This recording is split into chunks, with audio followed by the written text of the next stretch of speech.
जब भारत आजाद हुआ तो पहले प्रधानमंत्री कौन बने? पंडित जवाहरलाल नेहरू। अब वो भी मैं आप सफाई देना चाहता हूँ, क्योंकि कुछ लोग हैं जिन्होंने इतिहास नहीं पढ़ा है, वो आज 70 साल के बाद भी अपनी छाती पीटते रहते हैं। वो छाती पीटते हैं कि भाई सरदार पटेल को बनना चाहिए, लेकिन उनको इतिहास का मालूम नहीं है कि क्यों महात्मा गांधी ने पंडित जवाहरलाल नेहरू को चुना।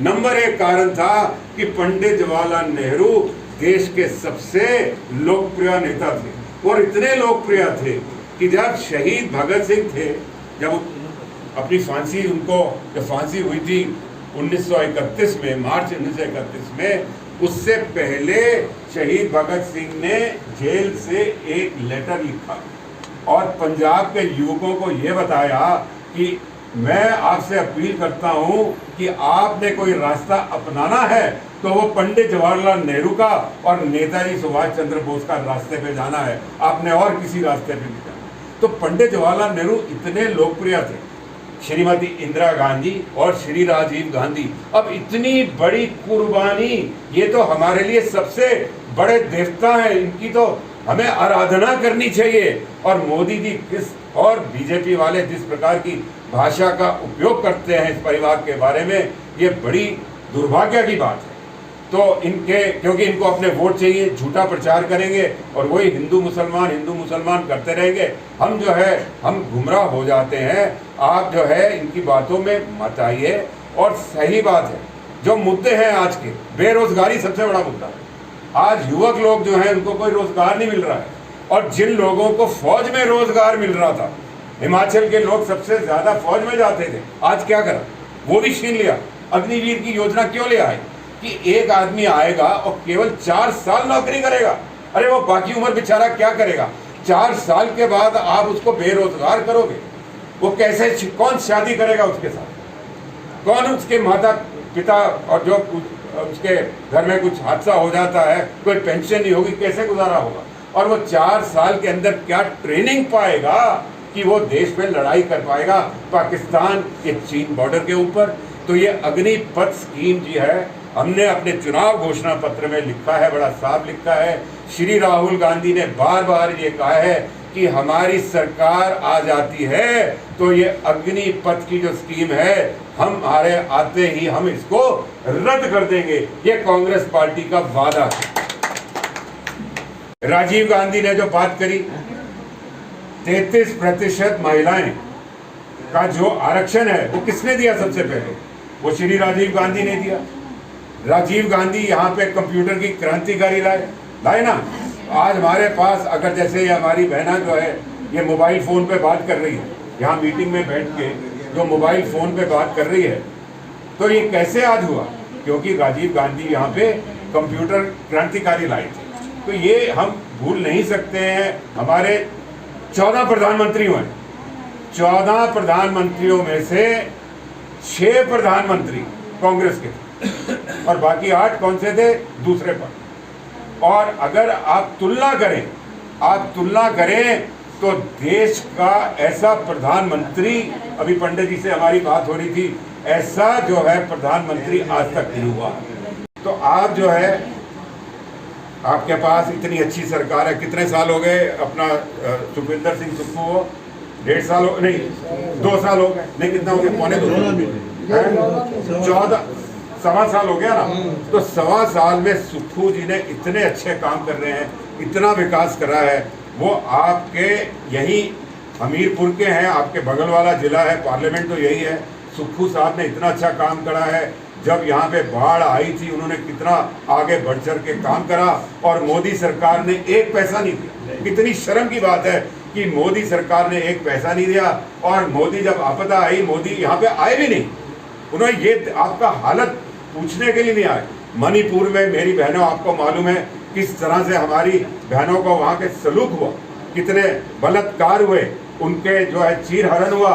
फिर भी आज 2 साल हो गए हैं, लगभग 1.5 साल हो गया है, मोदी जी मणिपुर एक बार नहीं गए। क्या मणिपुर के लोग भारत का हिस्सा नहीं है? तो प्रधानमंत्री, क्या वो बीजेपी के प्रधानमंत्री हैं? क्या वो बीजेपी के प्रधानमंत्री है? क्या पूरे भारतवर्ष के प्रधानमंत्री है? ये सवाल जो है उनसे पूछना चाहिए। और जैसा मैंने बताया, मैं तो एक पत्रकार भी हूँ, मैंने 10 कारण इसमें लिखे हैं, पूरा समय नहीं है उन कारणों में जाने का। एक और बड़ा कारण यह है कि आज हमारे देश की जो अंतर्राष्ट्रीय छवि है वो बिल्कुल धूमिल हो चुकी है, लेकिन टेलीविज़न वाले आपको क्या बताते हैं कि ऐसी छवि कभी नहीं हुई, बिल्कुल सरासर गलत है। आज हमारे रिश्ते पाकिस्तान के साथ खराब, चीन के साथ खराब, श्रीलंका के साथ खराब, बांग्लादेश के साथ खराब, भूटान के साथ खराब, रूस जो हमारा सबसे पक्का दोस्त था उसके साथ भी हमारे रिश्ते जब वो नहीं रहे जो कांग्रेस के ज़माने में थे, सबके साथ आपने तो रिश्ते खराब कर लिए हैं, तो कहाँ से आप विश्व गुरु बन जाओगे?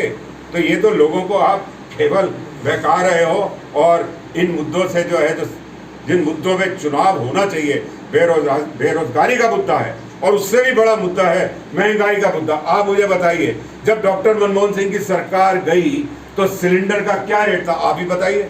400 रुपये कुछ पैसे था ना, ठीक है, और आज 1000 रुपये में एक सिलेंडर बिक रहा है।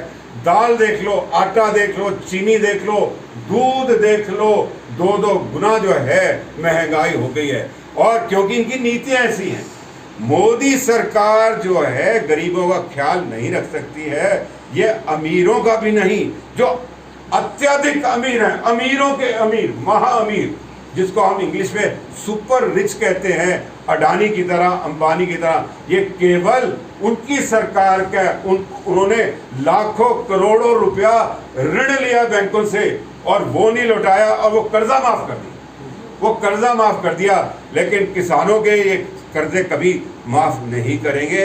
तो ये सरकार जो है, बहुत टाइम हो गया।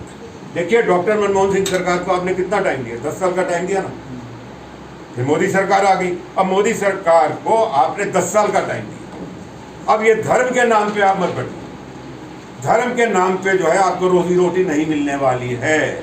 और ये मंदिर की जो बात करते हैं ना, मैं आपको बता दूं, ये मंदिर इन्होंने नहीं बनाया, ये मंदिर बनाया है कोर्ट के कहने पे बनाया। कोर्ट ने जब ऑर्डर दिया तभी तो जाके मंदिर बना है ना। तो हम कोई मंदिर के विरोध तो नहीं करते ना, ये उल्टा बोलते हैं कि हम ताला लगवा देंगे। अरे क्या हम आपसे कम हिंदू हैं?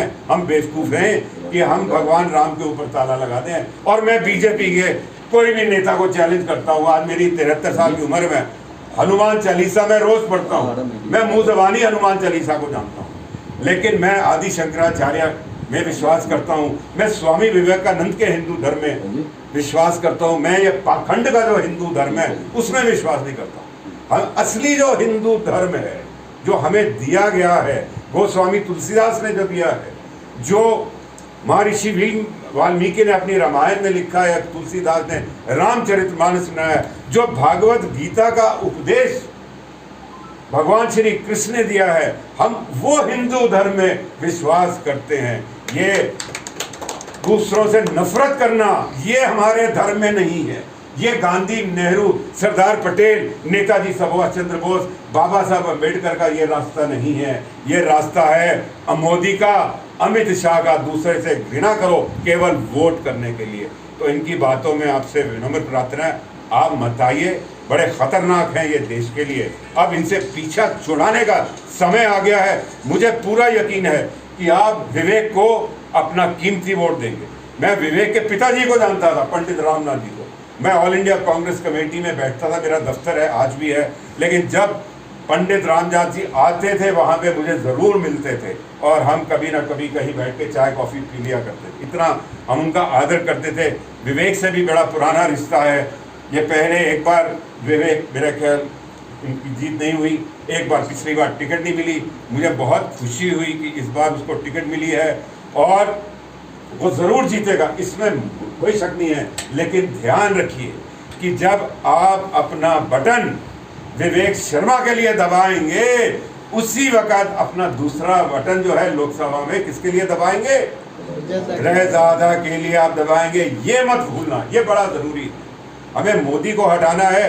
बीजेपी सरकार को हमने 10 साल दे दिए हैं। मैं ये नहीं कह रहा हूँ कोई बुरा काम, कोई सारे ही बुरे काम हुए हैं, कोई अच्छा काम है, मैं ये भी नहीं कह रहा हूँ। लेकिन मैं कह रहा हूँ 10 साल मिल गए हैं, अब किसी और को मौका दीजिए। इंडिया अलायंस के बाद बड़े बड़े बड़े बड़े दिग्गज नेता है, बड़े बड़े बुद्धिजीवी हैं, आप उनको मौका दीजिए। जैसे मनमोहन सिंह को मिला था ना, तो बहुत बढ़िया काम होगा, देश का नाम रोशन होगा। अमीरों और गरीबों के बीच में जो खाई पैदा हो गई है वो दूर करेंगे, और ये जो पाखंड की राजनीति कर रहे हैं ये दूर करेंगे। क्योंकि पंडित जवाहरलाल नेहरू ने हमें एक बताया था कि आपने विज्ञान का रास्ता लेना है, साइंटिफिक टेम्पर की बात करी थी, तो वो विज्ञान के रास्ते में हमने चलना है। और ये हिंदू मुसलमान जो है, अरे भाई वो भी तो हमारे देश के नागरिक हैं, उनको कहाँ फेंक दोगे? कहाँ फेंक दोगे? फेंक सकते हो, तो क्यों आप घृणा कर रहे हो, क्यों नफरत कर रहे हो? आप ये सोचिए अगर आप उनकी जगह हो तो कैसा लगेगा। तो ये नफरत की राजनीति छोड़ देनी चाहिए, घृणा की राजनीति छोड़ देनी चाहिए, और हमें अपने कांग्रेस पार्टी को हमें मजबूत करना है, और विवेक शर्मा को लाना है, और रहज़ादा को हमने अपना लोकसभा का उम्मीदवार बनाना है। बहुत बहुत धन्यवाद। जय हिंद।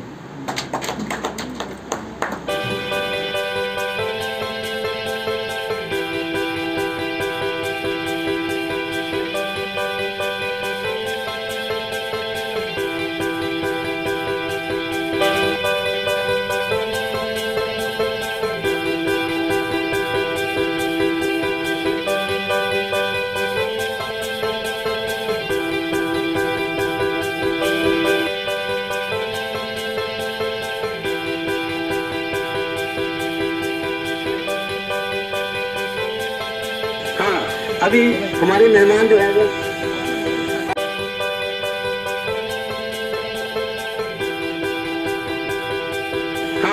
अभी हमारे मेहमान जो है वो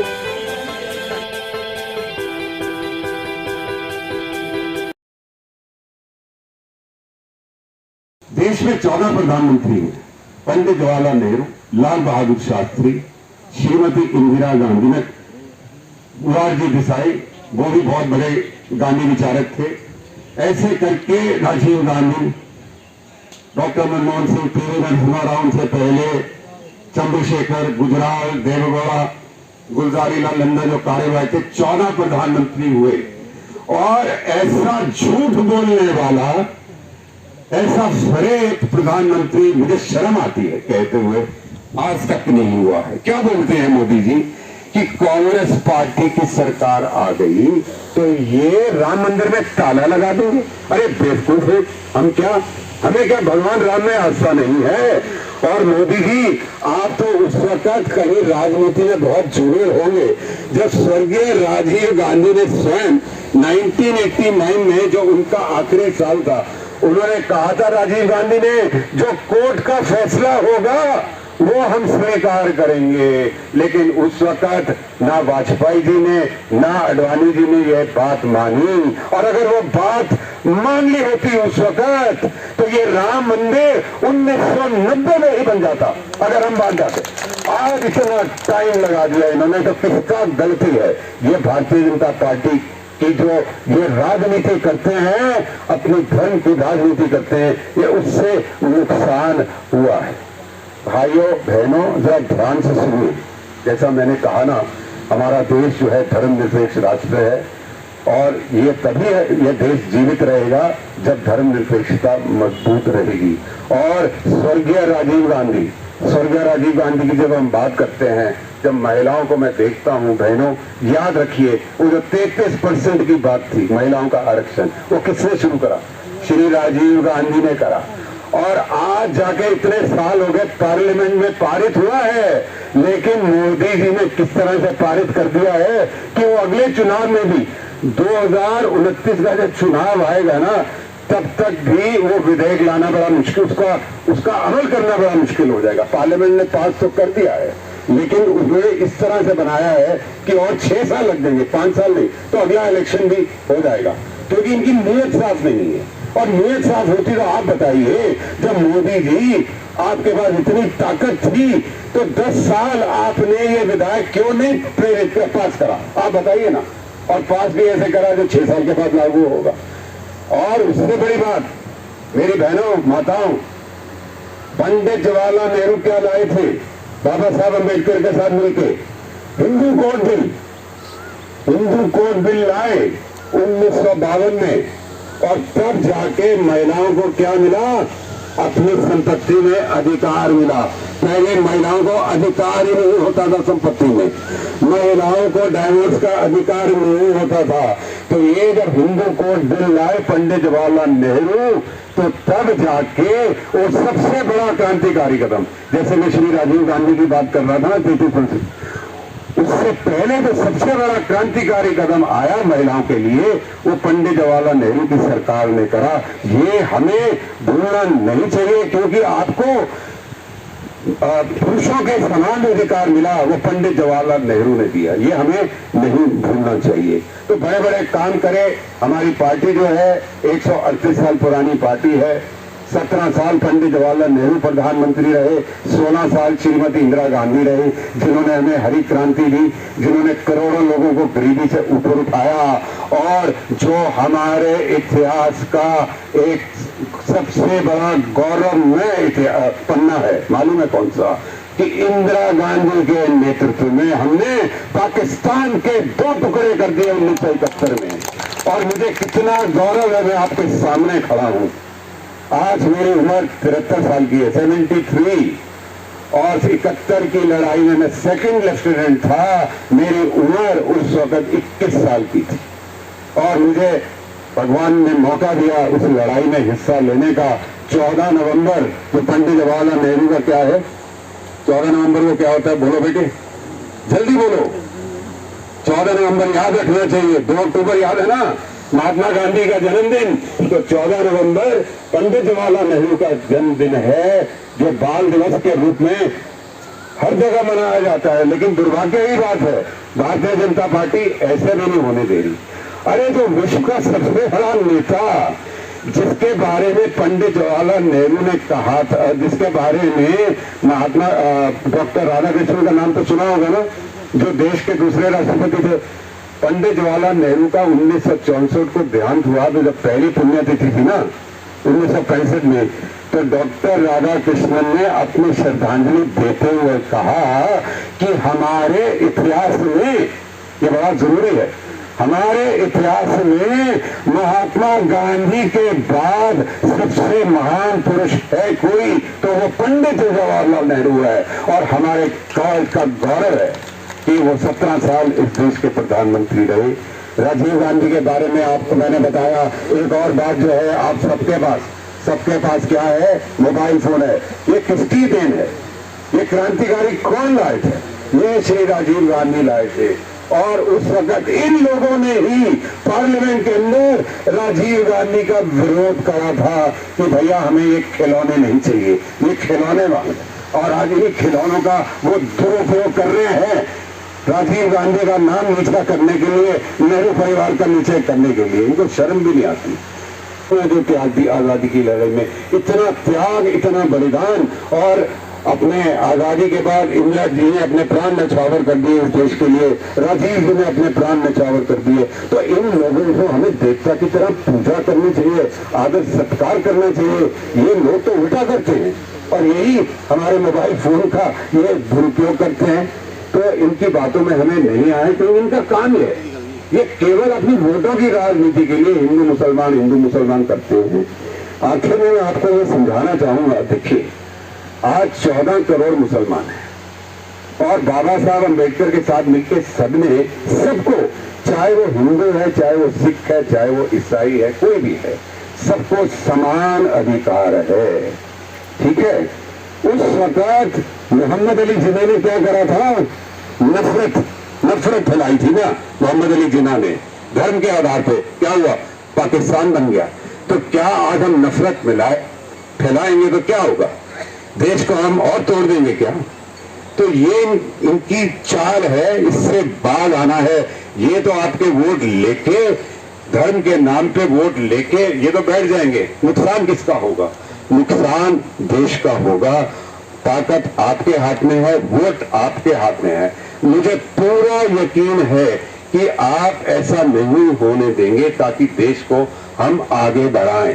और आप चिंता मत करिए कि मोदी के बाद कौन होगा। हमारे पास दिग्गज नेता हैं, इतने बड़े बड़े नेता हैं। मोदी जी तो अनपढ़ हैं, हमारे पास तो पीएचडी बैठे हैं, बड़े बड़े पीएचडी बैठे। अब मैं क्योंकि नाम नहीं लूंगा, नाम से क्या होता है कि गलत मैसेज चले जाता है? नाम से गलत मैसेज चला जाता है। मैं किसी का नाम नहीं लूंगा। जब जनता पार्टी आई थी ना, मोरारजी देसाई का नाम किसी ने नहीं लिया था। जब डॉक्टर मनमोहन सिंह की सरकार आई थी 2004 में, डॉक्टर मनमोहन सिंह का नाम किसी ने लिया होगा। उस वक्त क्या होगा? जो लोकतंत्र में तरीका होता है, जो जीत के एमपी आएंगे वो चुनेंगे, वो उनका हक है। हमारा जो कर्तव्य है उनको जिताना, और फैसला उनके ऊपर छोड़ दीजिए। और अब बहुत हो गया।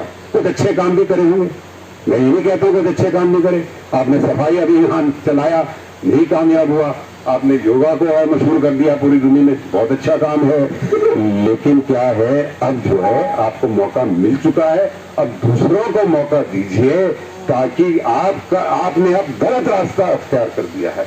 आपने अपने आप को भगवान समझना शुरू कर दिया है। ये बहुत ही गलत बात है। तो अब जो है आप 1 तारीख को अपना जो कीमती वोट है, एक तरफ तो विवेक शर्मा को आप देंगे ही, इसमें मुझे कोई शक नहीं है, कोई शक नहीं है।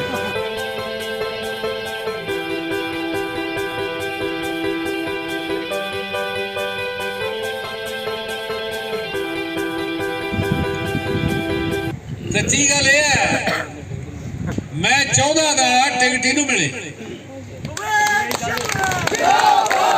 अभी गल चली नहीं, वो ले गया टिकट, तुसी बनाता बन गया। और तुसी क्या करना है, ये गल मैं थोड़े सामने रखने लगे। पहली गल, 2 लीडर है इस देश के अंदर, तुसी उन्हां चों एक चुनना है। एक नरेंद्र मोदी है, दूआ राहुल गांधी। एक निरा झूठ दा बलंदा है। हुण फिर गारंटियां दिंदा, मोदी ने गारंटियां आ गई होनियां, बड़ा लंबा चौड़ा पर्चा कढ़िया वा। हुण जादू दियां पहलियां नहीं पूरियां होईयां तां नवीआं पर एतवार किद्दां कर लईए, मोटी गल। पहला तो असीं 15 लाख हुण दे डिकी जाने, साल भी 10 हो गए।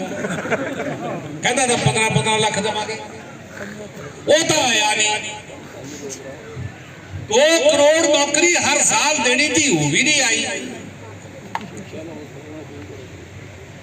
देश नूं दुनिया का नंबर 1 बनावांगे, वो नंबर बड़ा पिछे चला गया। किसानां दा कहना कर्जा माफ करूंगा पहले दे, वो अज तक नहीं कीता। उल्टा रोजगार देना था, क्या था, एयरपोर्टा बेचतिया, रेलवे स्टेशन बेचते, कारखाने बेचते, बेचदा इस देश की फौज भी ठेके पर लग्या दे। फिर जे फौज भी ठेके पर देनी, फिर देश भी किसी लाले नूं दे देना चाहिए ठेके पर, चलाई है, क्या लोड़ है। देश भी ठेके पर दे देना चाहिए। जे फौजी 4 साल वास्ते हो सकता तो देश नूं नहीं कोई लाला चला सकता, देश नूं भी ठेके पर दे देना चाहिए। निरा झूठ, कोरा झूठ, झूठ तो सुआ कुछ नहीं, सुआ मुल्क नूं वंडण तो कुछ नहीं। जातां दी लड़ाई, धर्मां दी लड़ाई, इलाके दी लड़ाई, बोली दी लड़ाई, खाण पीण दी लड़ाई, पहनण वाले कपड़े दी लड़ाई, और मणिपुर दे विच इन्हां दियां कालियां करतूतां दा किस्सा जिहड़ा सारी दुनिया ने देखिया, हिंदुस्तान के लोगों ने देखिया, जिथे साडियां भैणां नूं निर्वस्त्र करके बाजारां च घुमाया गया। ई तो बड़ी बदकिस्मती, ई तो माड़ा हाल ना कदे होया, ना कदे हो सकता। इहदा हिसाब कद करना, ये हिसाब होना। किसान क्या मांगते थे? एमएसपी, समर्थन मूल्य, हिमाचल का, पंजाब का, सारे देश का किसान इकट्ठा होके गया। 750 किसान दिल्ली के बॉर्डर पर मर गया। इन्हां दे कंन ते जू नहीं सकते। वो हिसाब कद होना? जम्मू बॉर्डर ते किसानां ने धरना लाया, हरियाणे की पुलिस ने आके किसान गोलियां नाल भुन्नता, उहदा हिसाब कद होना? वो भी होना होने। ऐ मेरे प्यारे हिमाचल के लोगों, असी पहाड़ी लोग है, साडी तां रोजी रोटी फौज के सिर ते चलदी। अज भी 70% लोग फौज की रोटी, फिर फौज बचानी नहीं। 3000 स्क्वायर किलोमीटर इलाका चीन ने पहले ही दबिया होया, वो छड़ाना नहीं। वो असी तुसी तां छड़ा नहीं सकते, फौज ही छड़ाऊ। फिर जे देश बचाना है तो फौज नूं बचाओ, जे फौज बचानी है तो भाई मोदी नूं तुरदा करो।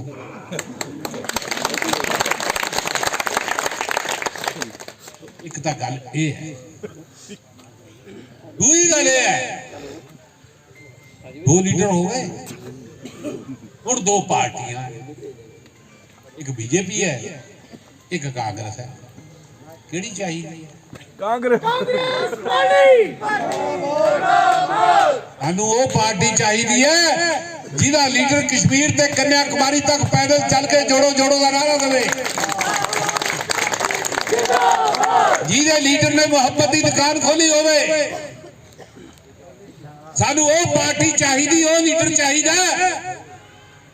जिहड़ा कहना मैं बेचूंगा नहीं, कहना मैनू वोट पा दिओ, असीं नरेगा की दिहाड़ी 400 रुपया कर देवांगे।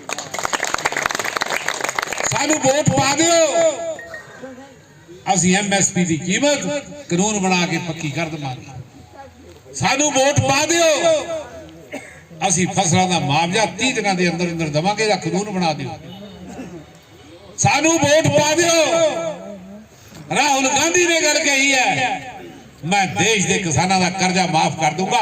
ये पहला भी किया था, मनमोहन सिंह ने किया, पंजाब च कांग्रेस ने किया, सारे देश किसी ने कर्जा माफ नहीं किया। ये पार्टियां का फर्क है। हुण मैनूं ये दसो, एक तो जहान का झूठा मोदी, वो वादे करदा, एक जी ने वादा करके पूरा किया राहुल गांधी है। किहदा वादा मनना? उहदा ही मनना जिहड़ा सच्चा हो। राहुल नूं मनो, राहुल की गल करो, कांग्रेस की गल करो।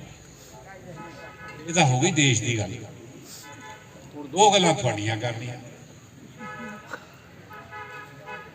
जी ने टिकट मंगदा था, यह बिट्टू क्या नाम बिक्कू मेरे को भी आया। मैं कहा कोई है भी यार, इन्हूं टिकट दे दो, इन्हूं लड़ाओ, चंगा मुंडा, इन्हां दे पिता जी नाल भी प्यार है, मैं इन्हूं सेवा करदे नूं देखिया। टिकट लैके आ गया भुट्टो। मैं पूछा भी भुट्टो कौन हुंदे है? शर्मे, बरमे, पटियाल, जंबाल, पठाणीए, ये सारे ही सुने हैं। ये भुट्टो कदे नहीं सुनिया। भुट्टो कौन होंदे? वो नहीं सुनी। कहते जी ये राजपूत है। मैं कहा राजपूत आने दे लक्षण नहीं है। साडी नीत खिदमत दी है। असी कहने सारे सुखी रहन, ये वर्गा वधिया मुंडा नहीं मिलना। ये मेरा भी बहुत प्यारा है। तुसी हैरान होंगे कि पंजाब के इलेक्शन की जिम्मेवारी ऐतकी मेरे पर है। मैं पंजाब इलेक्शन की कंपेन कमेटी का चेयरमैन है। अज राहुल गांधी जी आए हुए हैं पंजाब। इस वेले पटियाले जलसा चलता है, सवेरे लुधियाने का। मैं सवेरे टेलीफोन करके उन्होंने स्टाफ तो माफी मंगी कि जो मर्जी है, मैं अपने बच्चे ने जाना, लाज रख लियो, लाज रख लियो। ये सरबत का ही भला है, थोड़ा भी भला, मेरा भी भला, बिक्कू का तो भला ही है, सारे सब कर दो कल्याण, कर दो कल्याण। और ये जड़े इन्हां दे गद्दार है, इन्हां दा राजनीति च कोई हो नहीं होना चाहिए। व्यापारी है, व्यापार कर, शराब बेचनी जिथे मर्जी बेचण, होटल चलाने होटल चलान, होर कोई कारोबार करना वो कर, जेड़ा मर्जी कारोबार कर, माल हो जाए, लेकिन सियासत दे विच नहीं। सियासत दे विच अच्छे आदमियों वास्ते जगह है। अपना जिहड़ा किता करना बाकी कर, सारी दुनिया करती है, सानू कोई इतराज नहीं, पर राजनीति जाके गंद ना पाउण, राजनीति साफ सुथरी चाहिए। करन दो, थोड़ा बहुत बहुत धन्यवाद। जय हिंद।